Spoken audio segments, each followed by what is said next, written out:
بسم اللہ الرحمن الرحیم، الصلاۃ والسلام علی سید الانبیاء والمرسلین وعلی آلہ واصحابہ اجمعین۔ محترم ناظرین، انسانی زندگی میں خوشی کے موقع بھی آتے ہیں اور غم کے بھی۔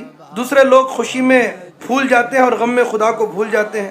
اسلام نے ان دونوں وقتوں میں انسان کی دستگیری کی ہے۔ ان دونوں حالتوں میں اسلام نے انسان کو سنبھالا ہے اور بتایا ہے کہ غم کیسے کرنا چاہیے اور خوشی کو کیسے منانی چاہیے۔ اور ایک خوشی تو فخر کی ہوتی ہے اور ایک خوشی رب کے شکر کی ہوتی ہے۔ فخر کی خوشی میں بندے کی نگاہ اپنے نفس پر ہوتی ہے، تکبر ہوتا ہے، غرور ہوتا ہے، ناجائز حرکتیں ہوتی ہیں، یہ سخت بری ہے اور اللہ تعالیٰ ایسی خوشی کو پسند نہیں فرماتا۔ اور ایک خوشی رب کے شکر کی ہوتی ہے اور شکر کی خوشی میں رب پر نظر ہوتی ہے، انسان کا سر سجدے میں گرا ہوتا ہے، حمد الہی کے ترانے گائے جاتے ہیں اور یہ خوشی عبادت ہے۔ اور ایسی خوشی منانے کا اللہ تعالیٰ نے حکم بھی ارشاد فرمایا ہے، قل بفضل اللہ وبرحمتہ فبذالک فلیفرحوا ھو خیر مما یجمعون۔ اللہ کے فضل اور اس کی رحمت پر خوب خوشیاں مناؤ۔ اللہ نے خوشی منانے کا حکم بھی دیا ہے۔ اور یوں تو اللہ تعالیٰ اپنے فضل و کرم سے ہم کو خوشی کے کئی موقع عطا فرماتا ہے اور ہم ہر موقع پر مختلف انداز میں خوشیوں کا اظہار کرتے ہیں۔ بچے کی پیدائش پر عقیقہ کرتے ہیں، یہ اس کی خوشی ہے۔ شادی کے موقع پر دعوت ولیمہ کرتے ہیں، یہ اس نعمت کی خوشی ہے۔ غرض یہ کہ الگ الگ نعمتوں کی الگ الگ خوشیاں اور ہر خوشی کا الگ الگ اظہار۔ بعض خوشیاں شخصی ہوتی ہیں جو ایک شخص کو مسرور کرتی ہیں، جیسے بیمار کی شفا۔ بعض خوشیاں خاندانی ہوتی ہیں جن کا تعلق پورے خاندان سے ہوتا ہے، جیسے بچے کی پیدائش یا شادی کا معاملہ، سارا خاندان خوش۔ بعض خوشیاں پوری بستی کے لیے ہوتی ہیں، بعض خوشیاں ایک صوبے کے لیے ہوتی ہیں اور بعض خوشیاں ایک ملک کے لیے ہوتی ہیں۔ ملک آزاد ہو گیا، سارا ملک خوشیاں منائے گا۔ لیکن اس آسمان کے نیچے ایک ایسی خوشی بھی آئی جو عام خوشی تھی اور ساری مخلوق نے اس خوشی کو منائی۔ کیا شجر، کیا حجر، کیا آسمان، کیا زمین، کیا عرش، کیا فرش، ہر ایک کائنات کے ذرے ذرے نے جس خوشی کو منائی اور خود خالق کائنات بھی خوش ہوا۔ ایسی خوشی نہ اس سے پہلے کبھی دیکھی گئی اور نہ اس کے بعد کبھی دیکھی جائے گی۔ محترم ناظرین، کیا آپ جانتے ہیں وہ خوشی کون سی ہے؟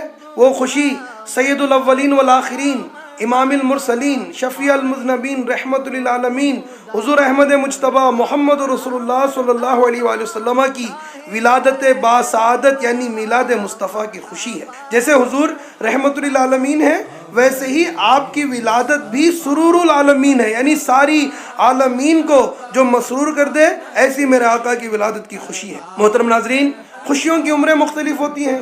کوئی خوشی ایک لمحے کی ہوتی ہے، کوئی خوشی دن بھر کی ہوتی ہے، کوئی مہینے بھر کی خوشی ہوتی ہے، کوئی ایک سال کی خوشی ہوتی ہے، مگر میلاد مصطفیٰ کی خوشی ہمیشہ سے منائی گئی اور ہمیشہ تک منائی جاتی رہے گی۔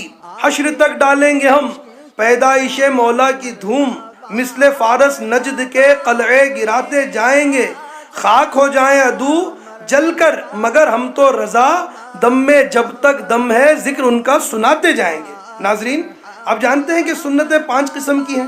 سنت المسلمین یعنی وہ کام جو زمانہ رسالت اور صحابہ کے زمانے میں نہ تھا، مسلمانوں نے بعد میں ایجاد کیا، اسے سنت المسلمین کہتے ہیں۔ سارے اولیاء، علماء، مشائخ اس کام کو اچھا سمجھتے رہے، اسے سنت المسلمین کہتے ہیں۔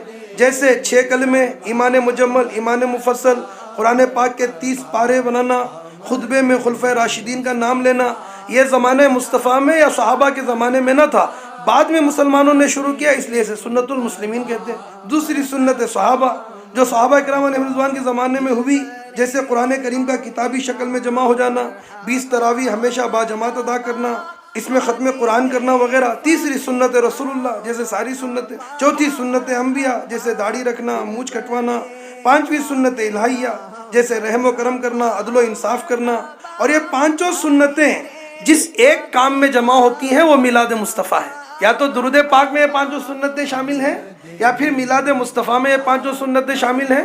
میلاد مصطفیٰ مسلمانوں نے منایا ہے، میلاد مصطفیٰ صحابہ اکرام نے منایا ہے، میلاد مصطفیٰ انبیاء اکرام علیہ السلام نے منایا ہے، میلاد مصطفیٰ خود ہمارے آقا صلی اللہ علیہ وآلہ وسلم نے منایا ہے، اور میلاد مصطفیٰ رب کائنات خالق عز و جل نے بھی منایا ہے۔